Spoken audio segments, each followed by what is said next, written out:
Mentalism. കഥ എഴുതിയത് Jacob Abraham. ഉച്ചയ്ക്ക് ക്യാൻറ്റീനിൽ നിന്ന് ഊണ് കഴിഞ്ഞ് വരുമ്പോഴാണ് സെക്രട്ടേറിയറ്റ് വളപ്പിലെ പാല പൂത്തു നിൽക്കുന്നത് മഞ്ജുവിൻ്റെ കണ്ണിൽ പെട്ടത്. കാറ്റിൽ പൊഴിഞ്ഞു കിടക്കുന്ന പൂക്കൾ പെറുക്കിയെടുക്കുമ്പോൾ ആ വഴി പോയ ഉണ്ണി സർ കളിയാക്കി. മഞ്ജു മാഡത്തിന് ഇപ്പോഴും പാലപ്പൂ ഇഷ്ടമാണോ? മറുപടി പറഞ്ഞില്ല. കാറ്റ് പാലപ്പൂവിൻ്റെ ഗന്ധവുമായി സെക്രട്ടേറിയറ്റിനെ സമരക്കാരെ പോലെ വളഞ്ഞു. മഴക്കാർ നിവേദനം നൽകിയിട്ടും പരിഹാരം കിട്ടാത്ത പരാതിക്കാരുടെ മുഖം പോലെ ആകാശം കറുപ്പിക്കുന്നുണ്ട്.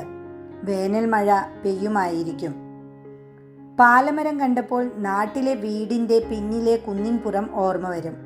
ഇപ്പോൾ സിറ്റിക്കാരിയായി 2 ആഴ്ച കൂടുമ്പോഴാണ് നാട്ടിൽ പോക്ക്. വീട്ടിൽ ചെന്നാൽ ജനാല തുറന്ന് കുന്നിൻപുറത്തേക്ക് നോക്കി നിൽക്കും. അങ്ങോട്ട് പോകാൻ തോന്നാറില്ല. ഇടയ്ക്ക് ചില സ്വപ്നങ്ങളിൽ കുന്നിൻപുറം വരാറുണ്ട്. പാലപ്പൂക്കൾ ഫയലിന് മുകളിൽ കൊണ്ടുവന്നു വെച്ചു. പിന്നീട് പണിത്തിരക്കായി. വൈകുന്നേരം 5 മണി. വെയിൽ സെക്രട്ടേറിയറ്റിൽ ചിതറി. ഒരു സർക്കാർ ദിവസം അവസാനിക്കുന്നു. ബാഗും തൂക്കി ഇറങ്ങും വഴി സഹപ്രവർത്തകയായ റസിയ മഞ്ജുവിന് മുന്നിൽ ഒരു ഓഫർ വെച്ചു. 2 പേരും ഒരേ സെഷനിലാണ്. സീറ്റുകൾ അടുത്തടുത്താണ്. ഓണത്തിനും ക്രിസ്മസിനും തീം ഡ്രസ്സിംഗ് ചെയ്യുന്നവരാണ്. AKG സെൻറ്റർ ഹാളിൽ മെൻ്റലിസ്റ്റ് ആദിയുടെ ഷോയുണ്ട്. എൻ്റെ കയ്യിൽ 2 പേർക്ക് കയറാവുന്ന പാസുണ്ട്. താൻ വരുന്നോ? ഞാൻ തന്നോട് ഇന്നലെ പറയാതിരുന്നതിന് കാരണം ഇക്ക വരുമെന്ന് പറഞ്ഞിരുന്നു. പക്ഷേ പുള്ളിക്ക് അപ്രതീക്ഷിതമായി ഓഫീസ് ആവശ്യത്തിന് കൊച്ചിക്ക് പോകേണ്ടി വന്നു. അതാ.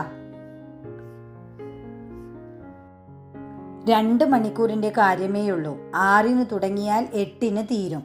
റസിയയുടെ ഓഫർ മഞ്ജുവിന് പെട്ടെന്ന് സ്വീകരിക്കാൻ കഴിഞ്ഞില്ല. അവൾ മാധ്യമപ്രവർത്തകനായ ഭർത്താവിനെ വിളിച്ചു. മൊബൈൽ ഫോണിൻ്റെ അപ്പുറത്ത് നിന്ന് ആ ശബ്ദം ഇങ്ങനെ കേട്ടു. ആ ഷോ സൂപ്പറാ. നിനക്ക് ടിക്കറ്റ് കിട്ടിയത് ഭാഗ്യം. ഇവിടെ പലർക്കും കിട്ടിയില്ല. പൊയ്ക്കോ. പരിപാടി കഴിഞ്ഞ് അവിടെ നിന്നാ മതി. ഞാൻ പിക്ക് ചെയ്യാൻ വരാം. റസിയയുടെ നേരെ നോക്കി ഡൺ എന്ന മട്ടിൽ തള്ളവിരൽ ഉയർത്തിക്കാട്ടി. ജീവിതത്തിന് പെട്ടെന്ന് ഒരു മാന്ത്രിക ഭാവം വന്നതായി മഞ്ജുവിന് തോന്നി. പാലകൾ പൂത്ത വഴിയിലൂടെ അവർ AG's ഓഫീസ് വഴി നടന്നാണ് പോയത്. സെക്രട്ടേറിയറ്റിലും പാലയുണ്ട്. പാലപ്പൂവിൻ്റെ മണം മഞ്ജുവിന് ഇഷ്ടമാണ്. നിനക്ക് പാലപ്പൂവിൻ്റെ മണം കിട്ടുന്നുണ്ടോ? ഇല്ല. ഏയ്, വേഗം നടക്ക് പെണ്ണേ. നല്ല സീറ്റ് നോക്കിയിരിക്കണം. സിനിമാ താരങ്ങൾ പോപ്പുലറാക്കിയ ഷോയാണ്. നല്ല തിരക്കായിരുന്നു. 4-മത്തെ നിരയിൽ തന്നെ കൂട്ടുകാരികൾ ഇരിപ്പിടം കണ്ടെത്തി. ഷോ തുടങ്ങി. വേദിയിലേക്ക് ഒരാളെ മെൻ്റലിസ്റ്റ് ക്ഷണിക്കാൻ പോവുകയാണ്. ഈ മെൻ്റലിസ്റ്റ് മോഹൻലാലിനെ വല്ലാതെ അനുകരിക്കുന്നതായി റസിയ പറഞ്ഞു. അതിൽ അവൾക്ക് നീരസം തോന്നി. അയാളുടെ നടപ്പും സംസാരവും ചേഷ്ടകളും എല്ലാം ലാലേട്ടനെ പോലെ തന്നെ. മഞ്ജുവിൻ്റെ ശ്രദ്ധ മെൻ്റലിസ്റ്റിൻ്റെ കയ്യിലെ ഒരു ഫൈബർ വളയത്തിലായിരുന്നു. അയാൾ അത് കറക്കി എറിയാൻ പോവുകയാണത്രേ. അത് കിട്ടുന്ന ആൾ വേദിയിലേക്ക് ചെല്ലണം. തൻ്റെ മനസ്സിനെ ഇയാൾ കൊള്ളയടിക്കുമോ എന്ന് അവൾക്ക് പേടി തോന്നി. ഒളിച്ചിരിക്കുന്നത് പോലെ ഇരുന്നു. മെൻ്റലിസ്റ്റ് വളയം കറക്കി എറിഞ്ഞു. അത് മഞ്ജുവിൻ്റെ അടുത്തിരുന്ന പ്രായമുള്ള ഒരു പുരുഷന് കിട്ടി. അയാൾക്ക് വേദിയിലേക്ക് ചെല്ലാൻ താല്പര്യമില്ലെന്ന് പറഞ്ഞപ്പോൾ അത് മഞ്ജുവിന് നൽകാൻ മെൻ്റലിസ്റ്റ് പറഞ്ഞു. അങ്ങനെ അവൾ സ്റ്റേജിലെത്തി. ഓഫീസ് കഴിഞ്ഞ് വീട്ടിൽ പോകാൻ നിന്ന താൻ ഒരു നിറഞ്ഞ ആൾക്കൂട്ടത്തിന് നടുവിൽ വെളിച്ച സംവിധാനങ്ങളും സംഗീതവും നിറഞ്ഞ സ്റ്റേജിൽ എത്തിപ്പെട്ടത് ഒരു വല്ലാത്ത മാജിക്കാണെന്ന് മഞ്ജുവിന് തോന്നി. ജീവിതം ഒരു മാജിക്കാണ്. എപ്പോഴും എന്തും സംഭവിക്കാം. ഈ ഭൂലോകത്ത് നിന്ന് വിട്ടുപോയ നിങ്ങളുടെ ഏറ്റവും പ്രിയപ്പെട്ട ഒരാളെ ഓർക്കൂ. ആ ആത്മാവിനെ നമുക്ക് വിളിച്ചു വരുത്താം. മഞ്ജുവിൻ്റെ നല്ല ജീവൻ പോയി. അപ്രതീക്ഷിതമായി പലതും സംഭവിക്കുന്നു. മെൻ്റലിസ്റ്റ് തൻ്റെ ജീവിതത്തിലെ ഏറ്റവും പ്രിയപ്പെട്ട ഒരാളെ ഓർക്കാൻ പറഞ്ഞപ്പോൾ മനസ്സിൽ കുറേ തിരഞ്ഞു. ഒടുവിൽ അവളുടെ മുഖമാണ് ഓടിയെത്തിയത്. ഏറ്റവും പ്രിയപ്പെട്ട കൂട്ടുകാരി ലിനിയുടെ മുഖം. ആ മുഖം ഓർക്കേണ്ടായിരുന്നു. മെൻ്റലിസ്റ്റ് ഇപ്പോൾ അവളെ ഒരു കസേരയിൽ ഇരുത്തിയിരിക്കുകയാണ്. ഹിപ്നോട്ടൈസ് ചെയ്യുകയാണ്. ലിനിയെ താൻ ഓർക്കുകയാണ്. ഒരു പൂന്തോട്ടത്തിൽ വച്ച് താൻ അവളെ കാണുന്നതായി സങ്കല്പിക്കാനായി മെൻ്റലിസ്റ്റ് പറഞ്ഞപ്പോൾ അവൾ ആ വലിയ പാലയുള്ള വീടിന് പിന്നിലെ കുന്നു തന്നെയാണ് ഓർത്തത്. അവിടെയാണ് താനും ലിനിയും പരമരഹസ്യമായ പല കാര്യങ്ങളും ചർച്ച ചെയ്തിരുന്നത്.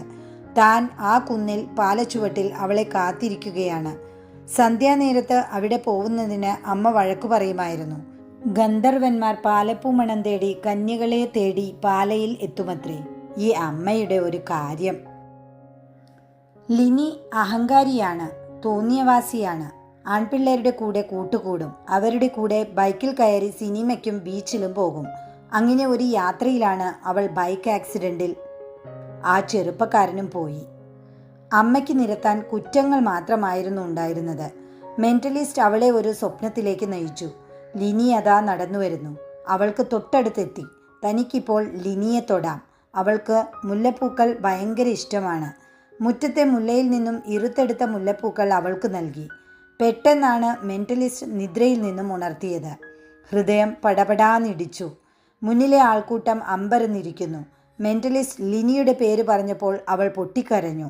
ദുർബലമായ ശബ്ദത്തിൽ അവൾ പറഞ്ഞു, അതെ, ലിനി, എൻ്റെ ലിനി.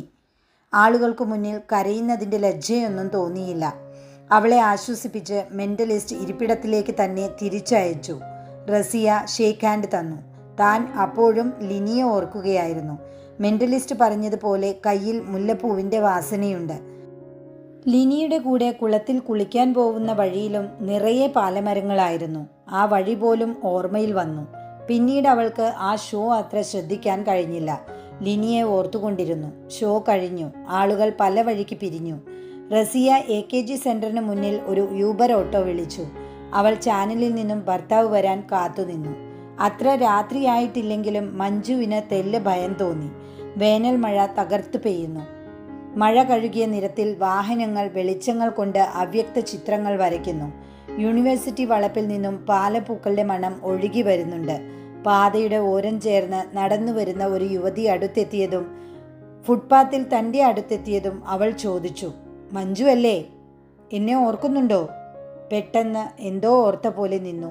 യുവതി കടന്നുപോയതും ഭർത്താവിൻ്റെ ബൈക്കിൻ്റെ ഫോൺ ഉണർത്തി. സത്യമോ വിഭ്രമമോ? എന്തായാലും പാലപ്പൂക്കളുടെ സുഗന്ധം കാറ്റിൽ വരുന്നുണ്ട്.